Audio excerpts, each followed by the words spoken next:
ಮಕ್ಕಳ ತಾಯಿ ಎಂದು ಪ್ರಸಿದ್ಧಿಯಾಗಿರುವ ಶ್ರೀ ಅಮೃತೇಶ್ವರಿ ದೇವಾಲಯದ ಬಗ್ಗೆ ನಿಮಗೆ ಗೊತ್ತಾ? ಬನ್ನಿ ತಿಳಿಯೋಣ. ಇದು ಉಡುಪಿ ಜಿಲ್ಲೆಯ ಕುಂದಾಪುರ ತಾಲೂಕಿನ ಕೋಟಾದಲ್ಲಿದ್ದು ಸಂತಾನ ಭಾಗ್ಯ ಕರುಣಿಸುವ ದೇವಿ ಎಂದು ನಂಬಲಾದ ಇಲ್ಲಿಗೆ ದೇಶದ ನಾನಾ ಭಾಗಗಳಿಂದ ಭಕ್ತರು ಹರಕೆ ಸಲ್ಲಿಸಲು ಬರುತ್ತಾರೆ. ಸ್ಥಳ ಪುರಾಣದ ಪ್ರಕಾರ ರಾವಣನ ಬಂಧುವಾದ ಗರಸುರನು ತನ್ನ ಪತ್ನಿ ಕುಂಭಮುಖಿ ಹಾಗೂ ತಂಗಿ ಶೂರ್ಪನಖಿಯೊಂದಿಗೆ ದಟ್ಟ ಅರಣ್ಯದಲ್ಲಿ ವಾಸವಾಗಿದ್ದನು. ಒಂದು ದಿನ ಪತ್ನಿ ಹಾಗೂ ತಂಗಿ ಸಂಚಾರಕ್ಕೆ ಹೊರಟಾಗ ಅದೇ ದಾರಿಯಲ್ಲಿ ಏಕಮುಖವೆಂಬ ಮಹರ್ಷಿಯ ವಿಧವೆ ಪತ್ನಿಯಾದ ಅತಿಪ್ರಭೆ ತನ್ನ ಮಗ ಭವಸುತನೊಟ್ಟಿಗೆ ಅದೇ ಮಾರ್ಗದಲ್ಲಿ ಹೊರಟಿದ್ದಳು. ಭವಸುತನ ಸೌಂದರ್ಯಕ್ಕೆ ಮರುಳಾದ ಶೂರ್ಪನಖಿ ಮದುವೆಯಾಗುವಂತೆ ಕೇಳಿದಾಗ ನಿರಾಕರಿಸಿದಂತಹ ಭವಸುತನ ಸಂಹಾರವನ್ನ ಮಾಡ್ತಾಳೆ. ಆತನ ತಾಯಿ ತನ್ನ ಮಗನ ಕೊಂದದ್ದು ಕುಂಭಮುಖಿ ಎಂದು ತಿಳಿದು ಅವಳಿಗೆ ಮಕ್ಕಳಾಗದಿರಲಿ ಎಂದು ಶಾಪ ನೀಡ್ತಾಳೆ.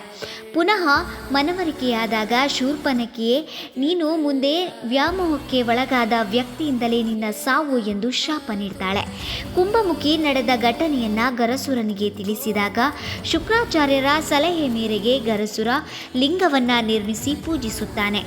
ಹಾಗೆ ಕುಂಭಮುಖಿ ದೇವಿಯನ್ನ ಸ್ಥಾಪಿಸಿ ಪೂಜಿಸುತ್ತಾಳೆ. ಅವರ ಭಕ್ತಿಗೆ ಪ್ರತ್ಯಕ್ಷವಾದ ದೇವಿಯನ್ನ ಕಂಡು ತನ್ನ ಬೇಡಿಕೆಯನ್ನ ಮರೆತು ಬೇರೆ ಬೇಡಿಕೆಯನ್ನ ಕೇಳಿದಳು. ದೇವಿಯು ವರ ನೀಡಿ ಮಾಯವಾದಳು.